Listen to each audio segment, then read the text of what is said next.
हूँ। हमारे जिस्म के हर सेल को ऑक्सीजन चाहिए होता है, लेकिन जो हमारा सांस लेने का सिस्टम है उससे जो ऑक्सीजन एब्जॉर्ब की जाती है वो काफी नहीं होती है, इसलिए कि प्लाज्मा उसको डिसॉल्व नहीं होने देता खून में।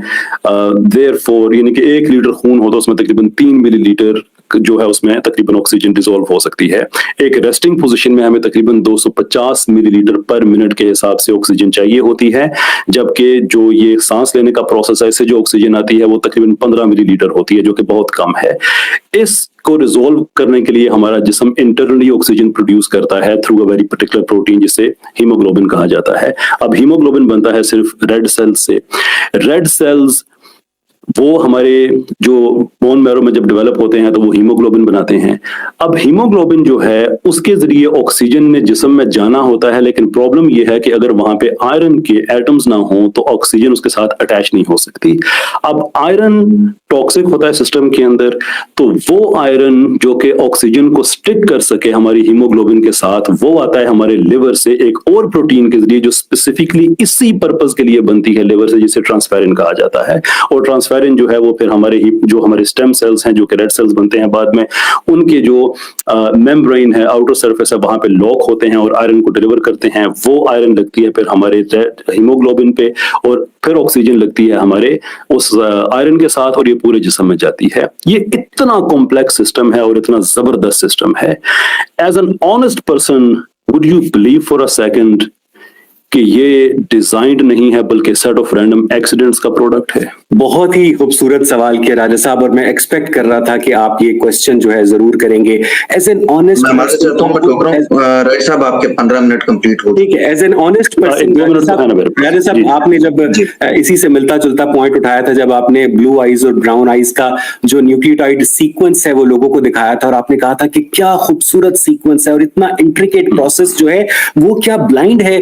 तो राजा साहब ये बताइएगा कि जो इतना जो कैंसर है, जो हेमोफीलिया, मेरे सवाल का जवाब दीजिएगा, है वो जो इंट्रिकेट प्रोसेस है जिसके अंदर बाकायदा सिर्फ और सिर्फ एक जगह के ऊपर न्यूक्लियोटाइड जो कोडॉन होता है उसके अंदर म्यूटेशन होती है, जिसके नतीजे में वो जेनेटिक बीमारी होती है। तो वो भी क्या उसी डिवाइन जो क्रिएटर है उसकी देन है, जिस डिवाइन क्रिएटर की तारीफ आप कर रहे हैं राजा साहब? काइंडली मेरे सवाल का जवाब दीजिएगा। आप मेरे सवाल का जवाब, आप मेरे सवाल में आपका जवाब छुपा हुआ है कि आप अपने फर्जी खुदा के आप अपने फर्जी खुदा को क्रेडिट देते हैं। मेरा सवाल है कि इतना कॉम्प्लेक्स सिस्टम, और ये सिर्फ एक सिस्टम मैंने आपको बताया है, सिर्फ एक। आप और मैंने आपको सिर्फ 3-4 बीमारियों के नाम बताए हैं। इंसानों के अंदर जो मिलियंस ऑफ डिजीजेस हैं, अवैस इकबाल साहब प्लीज स्टॉप टॉकिंग, कौन है? Please stop talking over me. सवाल ये है, इतना कॉम्प्लेक्स सिस्टम आपको डिजाइन लग रहा है या सेट ऑफ रैंडम एक्सीडेंट्स का प्रोडक्ट लग रहा है? अगर इतना कॉम्प्लेक्स सिस्टम जो है हर इंसान में परफेक्टली काम कर रहा हो तो वो डिजाइन है, और अगर इतना कॉम्प्लेक्स सिस्टम मुख्तलिफ इंसानों में वेरिएबल परफॉर्मेंस दे रहा हो तो फिर वो एवोल्यूशनरी प्रोसेस का नतीजा है। प्लस जितनी भी आपकी जेनेटिक डिजीजेस हैं उनका जो मैकेनिज्म है वो इस बात का सबूत है कि देयर इज नो इसका सबूत नहीं है। आप अगर किसी बुरे डिजाइन का, मैं बस आखिरी बात खत्म करके मैं खत्म करता हूँ, अवैस साहब ने ये तो सवाल टोटल गोल कर दिया, लेकिन मैं इसकी बात पे रिस्पॉन्ड करना चाहूंगा कि अगर आपको किसी भी बुरे डिजाइन पे अगर आपको एतराज है तो वो एतराज बजाते खुद डिजाइनर की एग्जिस्टेंस की एक्नॉलेजमेंट है, क्योंकि आप ये कह रहे हैं कि ये डिजाइन परफेक्ट डिजाइनर है। अब मेरी बात परफेक्ट डिजाइनर है, परफेक्ट डिजाइनर बैड डिजाइन क्यों करेगा राजा साहब? I really want to respect you कि आप बात करने देंगे। आप इंटरनेट पे ट्रोल नहीं है, पब्लिश्ड ऑथर हैं, फॉर गुडनेस सेक।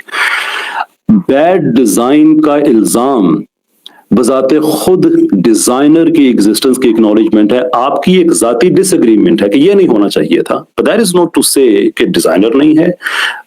मुझे ट्रंप के बहुत से फैसलों से इख्तलाफ है, लेकिन मैं उन फैसलों को यूज करके ट्रंप की एग्जिस्टेंस से इनकार नहीं करता। आपको है, खुदा से आपकी मुलाकात होगी, आप कहेंगे मैं समझता हूँ ये तूने गलत किया, sure, by all means do that, लेकिन ये आर्गुमेंट नहीं है for the non existence. Anyway, I rest my case for now. Thank you very much.